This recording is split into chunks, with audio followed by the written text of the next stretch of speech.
ወንዶች ልጆች በሲንግልነት ሲቆዩ ሴክሹዋል ፍላጎታቸውን ምን አርገውት ነው የሚቆዩት? ሴክሹዋል ፍላጎቱን የሴክሹዋል እርጁን አቴንድ ማድረግ ሲያቆም ነው ሚስት መፈለግ አለብኝ ወደሚለው ሚሽን ይገባል። ስለዚህ ሚስት መፈለግ is going to be his full time work.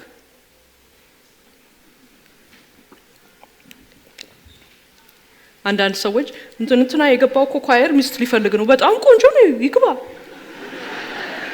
እኔ እንዲያውም ኢንካሬጅ ነው ማደረገው ሲሪየስሊ የፈለገ ሰው ይበል። አንዳንድ ሰው ይጠራ ምናምን የምን ጥሪ ነው? ባለቤቴ እንዲያለኝ ወደ አገልግሎት ገና ልመጣ ስል ከብዙ ዓመታት በፊት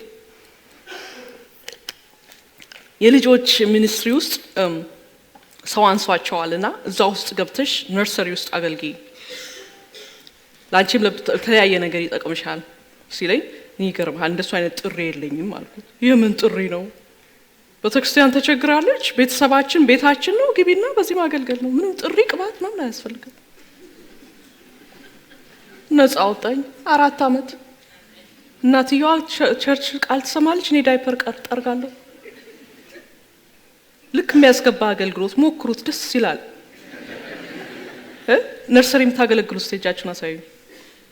ጌታ ኢየሱስ ይባርካችሁ፣ ጌታ ኢየሱስ ይባርካችሁ። ብዙ ጊዜ ምስጋና የሌለው ሰው ማያየው፣ አንዳንድ ጊዜ ደግሞ እናቶች ደግሞ በስማ ልጄን ምን ነው ነካችሁብኝ ይላሉ።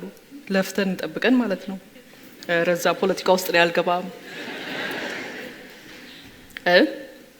ስለዚህ ጥሩ ነው ሚስትን ወደ ቅድስና ሲመጣ ፉል ታይም ይሆነዋል፣ ስራውን ይሰራል። ከዛ በኋላ ግን ሚስት ለማግኘት እግዚአብሔር ሆይ እርዳኝ፣ ያንተ ፈቃድ አይደለም ሴክሹዋል እርጀንሲን አቴንድ እንዳረግ፣ ያንተ ፈቃድ ያንተ ውድ በኔ ቅዱስ እንደሆን ነው፣ በቅድስና እንድመላለስ ነው።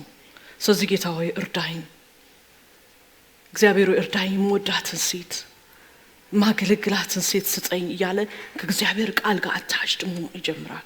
ከዛ በኋላ ይመጣና ሲያይ ብዙ ቆንጆ ሴቶች ኳየር ውስጥ ካሉ ይግባ ምን አለበት? ሚስት አግብቶ ደግሞ ሲወጣ አትሙት። እንዲያውም የእግዚአብሔር ቃል የሚለው ደስ የሚለኝ አግብቶ ለ1 ዓመት ተውት ነው የሚለው። ምን ያድርግ ይላል መሰላችሁ የእግዚአብሔር ቃል? የምታውቁት ሰዎች አላችሁ? የሚያውቁት ሰዎች መናገር አይፈልጉም። ደግሞ ብዙ የሚያውቁት ሴቶች ናቸው አላልኳቸው? ምን ይላል? ለ1 ዓመት ተውት፣ ቤቱ ቁጭ ብሎ ምን ያርግ ይላል? ንገሪኝ እንጂ ሚስቱ እንደሱ ያሰኝ ፉል ታይም ወርኩ ለ1 ዓመት ምን አለ? ብሉይ ኪዳን ነው እሱ ብቻ ነው የሚስማማኝ። በቃ ብሉይ ኪዳን በሙሉ ቢመለስ አልወድም፣ ግን ይሄ ቢመለስ ጥሩ ነው። ለ1 ዓመት በመንግስት ተደንግጎ አግብቷል፣ ለ1 ዓመት ልቀቁት። ምን ያርግ? ቤቱ ቁጭ ብሎ ጆክ ያውራላት፣ በቃ ደስ ያሰኛት፣ ሴክሹዋልንም ጨምሮ ማለት ነው። ለ1 ዓመት ነፃ ልቀቁት ይላል። ጦርነት መሄድ አይችልም፣ ስራ ቀንበር አይደረግበትም። አይደለም ኳየር ሁሉም መለቀቅ አለበት በነፃ። የእግዚአብሔር ቃል እኮ ይገርማቸዋል። ጠለቅ ብለን ስንገባበት it's fascinating። በጣም እኮ የሚያስደንቅ እኮ እውነት እኮ ነው ያለው።